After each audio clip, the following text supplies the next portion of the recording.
So simple question. Paano naging process kung anong parts ng video at ng statement niya ang paniniwalaan mo or ng task force? So it's not personal. I mean, if you were in the task force or as you said, you created a task force now at duty nyo yung safety ng high government officials. Anong process nyo kung anong parts ng video ang paniniwalaan nyo at hindi? Ng statements niya, what I meant. Well, ang ginawa po natin dyan, doon po mismo sa konteksto ng kanyang sinabi na humanap siya ng papatay at inutos niya na papatayin ang tatlong individual at yun po ay pumayag yung papatay at sinabi pa niya no joke.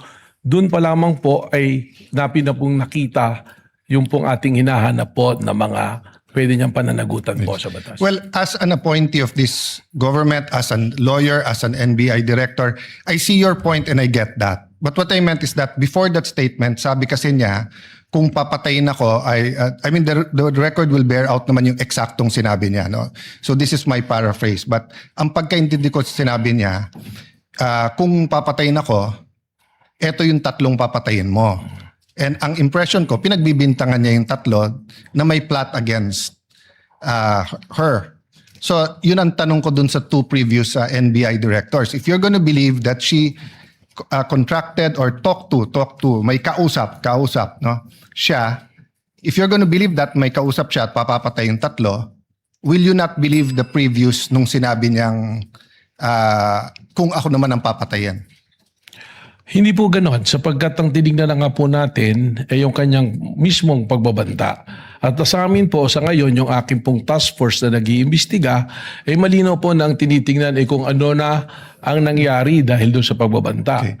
At sinasabi nga po namin dahil po doon sa pagbabanta, ito po ay umabot na doon na po sa level na ang national security nataya na po na kompromiso na. Sapagkat marami na pong lumalabas, tuloy-tuloy na pagbabanta. So doon na po natin ito tinitingnan. Yes. In the same video, she mentioned massive corruption. But wala pa dyan kasi yung maya kayo speech at flood control investigation.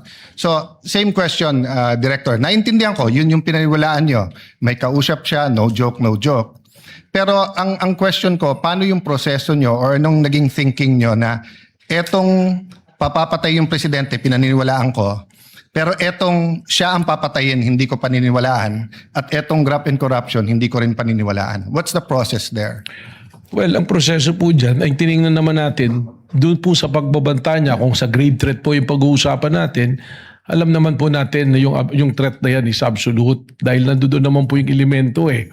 Doon naman po sa sinasabi namin na tuloy-tuloy na pag-iimbestiga dahil ito nga po ay umabot na sa level lang na naapektuhan ng national security, we take into context yung mismong sinabi niya na meron siyang kinausap at yung kanyang kinausap ay pumayag.